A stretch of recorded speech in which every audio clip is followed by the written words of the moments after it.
Now, here's one you really don't hear much about. Duke Nukem Manhattan Project was basically a throwback to Duke's younger years, when he was just running around with his blaster shooting down robots. A new paint coats the game, but it's basically the same. It's a 2D platformer with lots of shooting of some old and new enemies. But as usual, I will slow down and begin this review with the story. You play as Duke, as usual, who this time around was in Manhattan when a bunch of pig cops show up. You'll find out that there's a new mad scientist who is using something called the Gluon Liquid Omega Phased Plasma, or GLOP.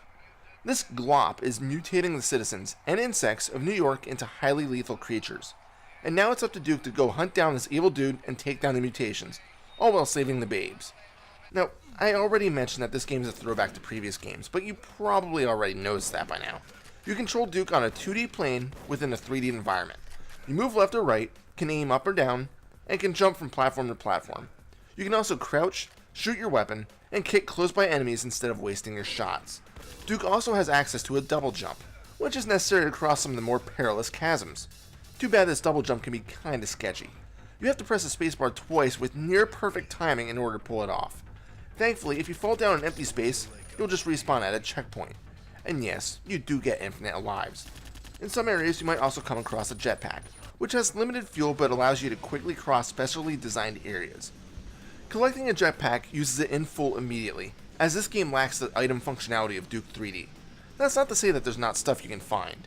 There are nuke symbols that you can look for. There are 10 of them in each stage, and collecting all of them will get you some small stat boosts. This stat boost is simply a max health and ammo increase. So the more these you find, the easier endgame stages will become, and believe me, this can be extremely helpful. You're also forced to find the babe in each stage. Once you find her, you'll defuse the bomb that's attached to every single one. She'll give you a hug, and then you'll gain 20 ego, which equates to your health of the game. Once this is done, you can locate the exit. Some stages do require a key card, but essentially, this is how every stage is laid out. Every last stage in every group of levels, bunched in 3 that is, ends in a boss battle. And with that, you can probably see why I've never finished this game yet. It tends to get repetitive. Every level is identical in your objectives. You might think, well, Reaper, didn't every other 2D game of its time have some sort of repetition? Well, duh, yeah. But this game doesn't really introduce anything unique in the later levels. It's fun for the first few stages, but after seeing the same enemies, shooting the same guns, and seeing blander and blander levels without any kind of new stuff to really combat, you'll tend to lose interest. The levels start off interesting enough, beginning with my favorite urban combat environments, in which Duke jumps around from rooftop to rooftop. The second stage is just as entertaining, where you land down and are running through what looks like Chinatown. But after that, you jump into the sewers, and the game starts to look dull. Those pig cops keep shooting at your everyday villain, but other than that, you step on insects before they reach puddles of radioactive glop, pulverize the insects that do reach the puddles, and take down any of the whip-wielding dominatrixes. Dominate-try? Moving on.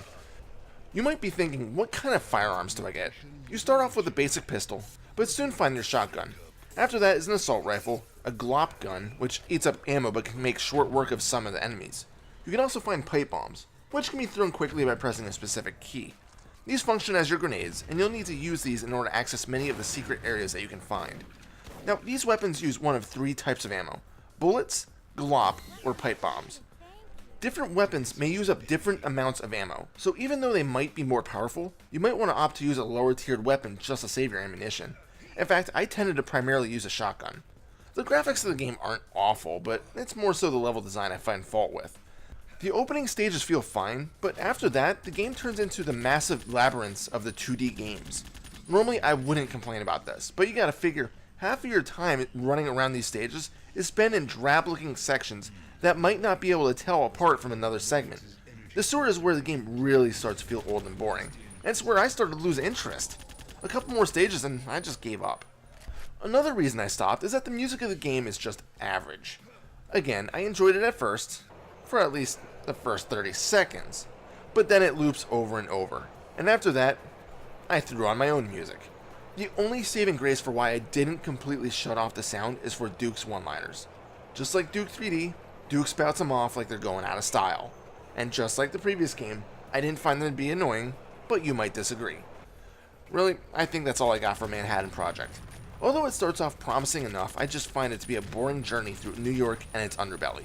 It's a fun romp for maybe the first 5 or 6 levels, which equates to about an hour's worth of gameplay.